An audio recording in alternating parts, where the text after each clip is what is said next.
Welcome to Vanishing Gates. I'm Jay, your host into the strange and the unexplained. Before we get into tonight's topic, I do want to wish our condolences to the Paulies. Jerry Pauly from Hillbilly Horror Stories has passed away a few days ago, just a couple days ago. I saw it posted on Tim Dennis's social media. So our condolences there. Hillbilly Horror Stories is a great podcast. If you guys haven't listened to it yet, I suggest you go back and give it a listen. The paranormal world, the unexplained world, the creepy story world will miss you, Jerry. And thank you for the entertainment over the years. We all want to be remembered in a way that is to bring something positive to the community, and I feel like you did, personally. So thank you for that. If you guys haven't, again, checked out Hillbilly Horror Stories, I highly suggest you do. Moving on from that, though, the show must go on. And as winter approaches, I wanted to start getting into a little bit of the creepier aspects of this time of year. And I wanted to talk about something I don't believe we've really talked about on the show yet, in the 7 or 8 years we've been doing the show. And so it's something different. We're going to go off the coast of Scotland. Now, right off land, on the coast of Scotland, it's said off the Orkney Islands, there's supposed to be an abominable creature living. At least that's what the Orcadian stories tell. This creature, when in water, no one really knows what it looks like. But it stays in the water as long as the mither of the sea is strong. But when she tires and she loses control over it, and it comes onto land looking to feed. Apparently it likes the taste of human. It's not a good thing, this thing. When it comes onto land, we do have an idea of what it looks like. With a horse-like body, it's agreed. And sometimes it's said it has a horse-like head. Other times, it's said to be almost like a centaur. Sometimes it's said that the body of the human springs up in the center of the back almost like a rider on top of a horse, but it's just the upper torso with arms that reach to the ground on either side. The stories do agree it's fleshless. You can see thick yellow veins pumping black coarse blood through them. You can see its muscle and sinew as it moves forward with front legs like flippers, almost like you'd imagine on a plesiosaur or on a whale, as it trots about land looking for who it can take down. If it's, say, you're listening to the horse iteration of it with the horse's head, the mouth is the size of a whale's, or is compared to a whale's, with this pungent, nasty breath that comes forward, is noxious, that can kill plants and make animals sick just from being breathed upon. Overall, not a very kind creature to run into. It's got one red, fiery eye, and that's the same in the stories when it has just the centaur-style body or when it has the rider-style body with the horse's head. Now, if you're on the Orkney Islands, you'd want to avoid saying the creature's name out loud without immediately issuing a prayer. The name of that creature is Nuckelavee. I guess living off the coast of California, I'm not as worried about it. Now, here's one man's encounter with the dreaded beast, as recorded by folklorist W. Trail Dennison. And W. Trail Dennison put together stories from the Orkney Islands and gathered things together, and he may have embellished some things. There are different tellings of what the Nuckelavee is like, but this is the most common story that you'll hear in regard to the Nuckelavee. So in his words, this is from him, W. Trail Dennison. And that is, I do have a picture of him right here. The Nuckelavee was a monster of unmixed malignity, never willingly resting from doing evil to mankind. He was a spirit in flesh. His home was the sea, and whatever his means of transit were in that element, when he moved on land he rode a horse as terrible in aspect as himself. Some thought that rider and horse were really one, and that this was the shape of the monster.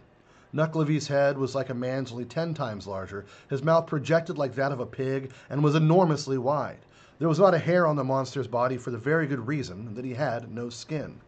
If crops were blighted by sea gust or mildew, if livestock fell over high rocks that skirt the shore, or if an epidemic raged among men or among the lower animals, Nuckelavee was the cause of it all. His breath was venom, falling like blight on vegetable, and with the deadly disease of animal life. He was also blamed for long-continued droughts. For some unknown reason, he had serious objections to fresh water and was never known to visit during the land during the rain.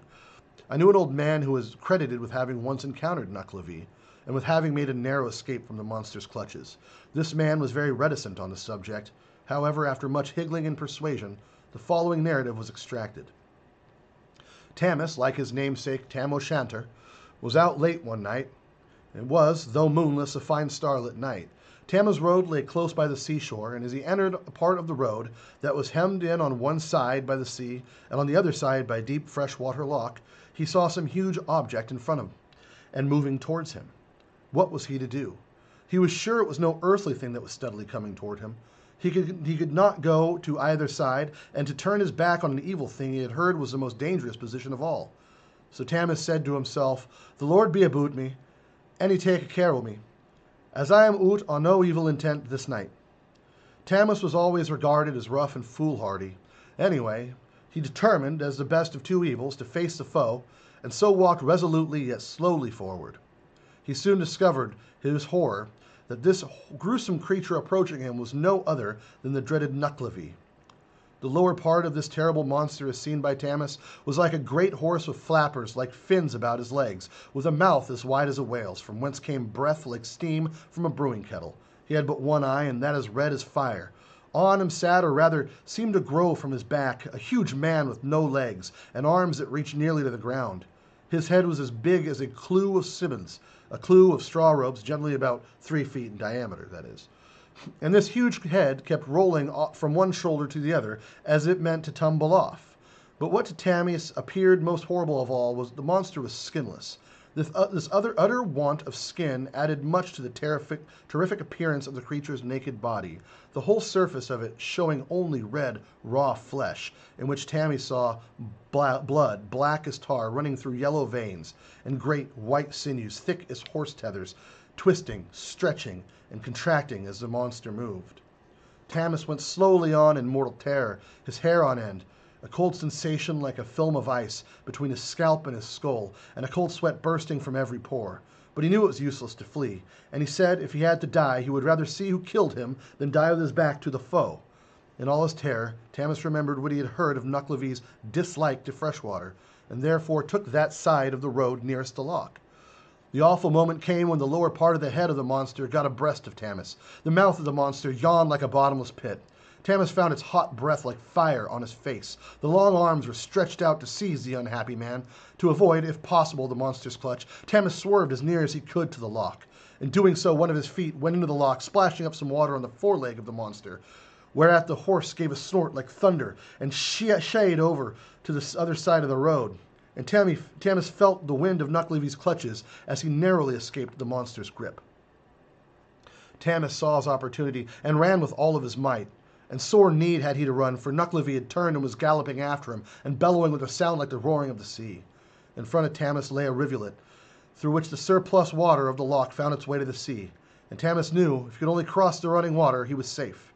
So he strained every nerve, and as he reached near the bank, another clutch was made at him by the long arms. Tamis made a desperate spring and reached the other side, leaving his bonnet in the monster's clutches. Nuckelavee gave a wild, unearthly yell of disappointed rage as Tamis fell senseless on the safe side of the water. The Nuckleavee's breath is said to wilt the crops and make livestock ill.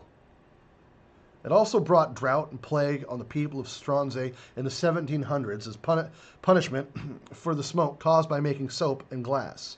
They would take seaweed there and kelp it out, so they would fry it and cook it into a kind of material. I can't remember what it's called, something. And they would use it for soap and glass, and that would cause this noxious fume to go up. And, apparently Nuckelavee didn't like that. The smell was so strong and thick that it enraged the Nuckelavee, and he made the horses in Stronsay sick with what was called mortashine, a disease that I could not find any info on at all. It's also said that the beast somehow caused less rainfall, and that in turn would make weak harvests of crops. So the rainfall would cease or be weaker, and the crops wouldn't flourish, and this is all caused by the Nuckelavee. As the story of Tamis shows, the Nuckelavee can be avoided by crossing fresh water or finding yourself into a rainstorm. Fresh water just happens to be its weakness, much like the aliens and signs. Wonder if Shyamalan got his idea from that. Who knows? I couldn't find a ton of accounts detailing the Nuckelavee, but accounts do go back to at least the 16th century in the Latin manuscripts of Joe Ben. That's with W. Trail Dennison maybe changing some elements of the story. You can call it artistic liberties, if you will. And he romanticized the story quite a bit, as you can tell from the reading we just did. Now, in her book, A Dictionary of Fairies, British folklorist Catherine Briggs wrote this on the Nuckelavee. One of the most repulsive creatures which the Scottish imagination has conceived, and the Scots are experts at horrors. He was an Orcadian sea monster, a kind of hideous centaur, for like a centaur, he rose from a horse's back and had no human legs. He came out of the sea and spread evil wherever he went, blighting crops, destroying livestock, and killing every man whom he could encounter. Though he was a sea spirit, he could not endure fresh water, and the only escape from him was to cross a running stream. In Douglas's Scottish Fairy and Folk Tales, an article contributed by W. Trail Dennison to the Scottish Antiquary is reproduced, the one we read earlier, of course, that Mr. Dennison, the old man he had met, the old man Tammis, who claimed to have met the Nuckelavee, as we read, and without, she goes on to say with a lot of persuasion, etc., but we know the rest, because she goes to recount the story again in her own words, but it's the same story. In the Nuckelavee, we see terror, an evil hell bent on destruction. Thankfully, fresh water isn't super hard to find, and, but as winter's approaching, you might be mindful to keep watch of the sea. Just in case, you get the visit from that damned old Nuckelavee. Anyway. My name's been Jay. My name is Jay. This has been Vanishing Gates. Thank you for watching. Let me know what you think in the comments below of the Nuckelavee. I first heard about it from a video game called The Bard's Tale. You release the Nuckelavee upon a group of people in Scotland, and then you end up having to sing a song about it as they trash talk you the whole time. And it's glorious. I was going to play it on this video, but I'm pretty sure it's copyrighted, so I can't. But you can find it on YouTube, and it's under, I think it's called The Tale of the Nuckelavee from The Bard's Tale, the video game. Anyway, thank you for watching. We'll be back soon with our Krampusnacht show, or video. And Katie Cat and Jack should be in studio with me then, barring anything else come up. I have had some family issues. I have a sick family member that's in the hospital. It's not looking great, but we're not really sure where that's going yet. It's been that time of year where things like that happen in abundance, it feels like. So if you guys are going through anything like that, reach out to someone if you're struggling. It's always good to ask for some help. Anyway, think about that, the Nuckelavee, and good night, and good nightmares.